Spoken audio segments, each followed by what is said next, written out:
Hi everyone, we are at the Akriti show and this is your host Sakshi Bakshi and I'm here with Dr. Sushila Gupta.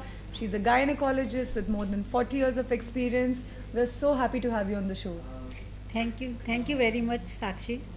Great. So Dr. Sushila, here we are talking about obesity in gynecology and so I'm sure you've listened to a lot of talks. What's been one key takeaway for you?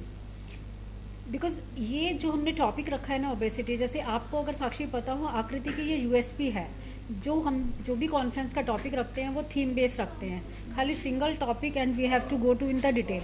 तो बहुत लोगों का ये सवाल था मेरे से कि ओबेसिटी को आप गायनाकोलॉजिस्ट के बीच में क्यों डिस्कस कर रहे हैं।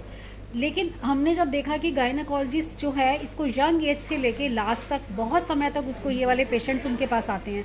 जैसे 13-14 साल में जब उनके पीरियड्स स्टार्ट होते हैं तब पीरियड से लेके प्रॉब्लम जो भी होती हैं, उसके बाद फिर कॉन्ट्रासेप्शन, फिर प्रेगनेंसी की कॉम्प्लिकेशंस, डिलीवरी के बाद फिर मेनोपॉज या एबनॉर्मल यूट्राइन ब्लीडिंग, जितने भी कॉम्प्लिकेशंस हैं from like menarche to menopause और रादर पोस्ट मीनोपॉज तक, सारे कॉम्प्लिकेशंस ओबेसिटी में बहुत ज़्यादा होते हैं comparatively.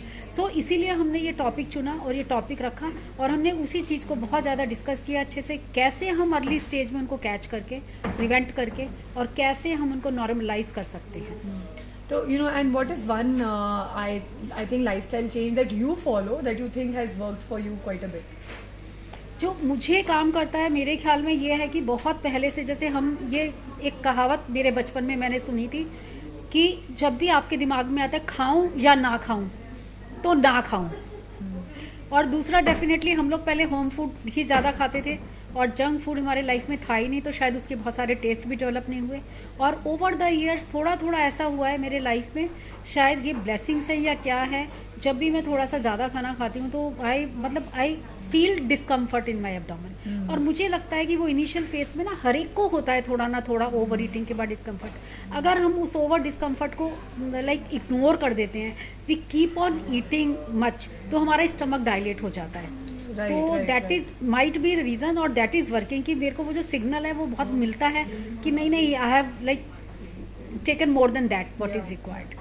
But I'm sure there's some comfort meal that you always like. So which is that meal? What food is that? Although अगर मेरा कंफर्ट मिल कहोगे तो दैट इज़ जो पुराने टाइम का होता था ना कि कचौड़ी है ना, तो बस उसको मैंने टाइम के साथ ये सीखा है कि उसका पोर्शन मैं बहुत कम कर देती हूँ। That is all. I think that is the most important. हाँ, कि you वो know मैं that it is satiety achieved. जरूर करती हूँ क्योंकि जब मुझे दिख जाती है तो आई कांट रेजिस्ट। हाँ, बट उसका मैंने पोर्शन बहुत कम करती हूँ। And obviously, the science is changing so fast. There's AI, there's robotics, there's so many new medical advancements. What is the one advancement that you're very excited to see? That basically newer medications बहुत आ गए हैं, plus even diet पे prebiotics probiotics तो बहुत मतलब marketing होती है उनकी और बहुत सारे थे, लेकिन प्रीबायोटिक को जो हम इतना सुन रहे हैं उनका भी बहुत ज़्यादा रोल है डेफिनेटली। और एक्सरसाइज का तो खैर है ही रोल, उसको तो हम झुटला ही नहीं सकते। and what is one area of women's health that does not get enough attention? ये जो प्रेगनेंसी वाला पार्ट है ना, और स्पेशली डिलीवरी के बाद इट इज़ सो डिफ़िकल्ट, क्योंकि जो मदर है वो बार बार उसको फीड कराना है, उसके पास कुछ टाइम ही नहीं होता एक्सरसाइज के लिए। और दूसरा क्या होता है, lack of sleep is a great like weight gain में बहुत ज़्यादा इसका रोल है लैक ऑफ स्लीप का। और जो डिलीवरी के बाद होता है ना, वो वाला जो टाइम पीरियड होता है वुमेन की लाइफ में, that is very very like mentally emotionally physically drain करने वाला होता है। तो उस समय यूजुअली क्या होता है कि फीमेल दे डेंस कैलोरी फूड खाने में ज़्यादा विश्वास करते हैं, जो हमारे पूरे पुराने समय से मिथ भी चले आ रहे हैं। Right. तो दैट इज़ द लाइक मुझे लगता है कि वो चीज़ कैसे चेंज करें, क्या करें, वो समझ में नहीं आता, बट फिर भी हो रहा है चेंज। अब जैसे फैमिली सपोर्ट या लोग हेल्प ले रहे हैं बेबी को लाइक पालने के लिए या उसको रेस करने के लिए, और ताकि फीमेल अपना टाइम थोड़ा सा हमें सोने में और एक्सरसाइज में फिजिकल एक्टिविटी में निकाल पाए। Great. और थोड़ा फूड को उतना डेंस कैलोरी ना लेके थोड़ा सा न्यूट्रिशियस प्रोटीन की तरफ जाएं। And last but not the least, what is your stress buster?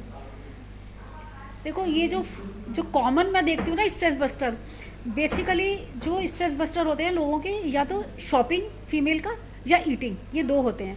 पर अभी ऑफ लेट जो मैंने अपना स्ट्रेस बस्टर बनाया है वो मैंने डांसिंग को बना लिया है। Very nice. क्योंकि मुझे ऐसे लगता है कि कोई भी एक्सरसाइज में ना कभी कभी मतलब तुम्हें कंपनी चाहिए या कुछ ना कुछ चाहिए, या कोई फिजिकल एक्टिविटी अगर आप एक उससे रिलेटेड कुछ पैशन बना लें अपना, तो शायद हम इस एज में अपने को थोड़ा फिजिकली एक्टिव रख सकते हैं। तो मैंने समहाउ अपना ये जो है ना, मेरा चाइल्डहुड विश था जो मैंने कभी बचपन में, कभी यंग एज में मैंने कभी डांस नहीं सीखा, और वो मैंने अब उसको पैशन बना लिया।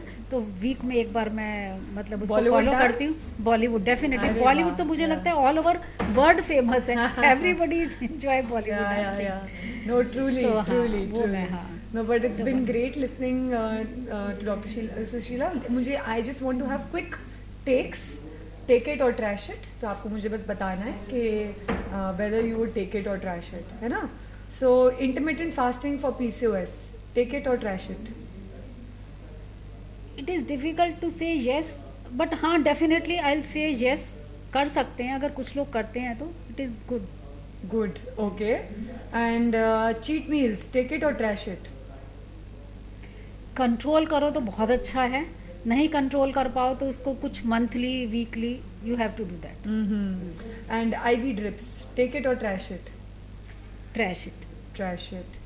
And horoscope based conception planning, I do not believe. trash it. And hygiene and feminine intimate washes. Yes, of course they are good, but even a normal pH, any soap can do. Okay, okay. Great, and that was our hot take with you. And so thank you, Dr. Sushila, for being on the show with us. It was lovely to hear your insights, and I hope you enjoy the rest of the conference. Yes, thank you very much. Thank you very much, Sachi.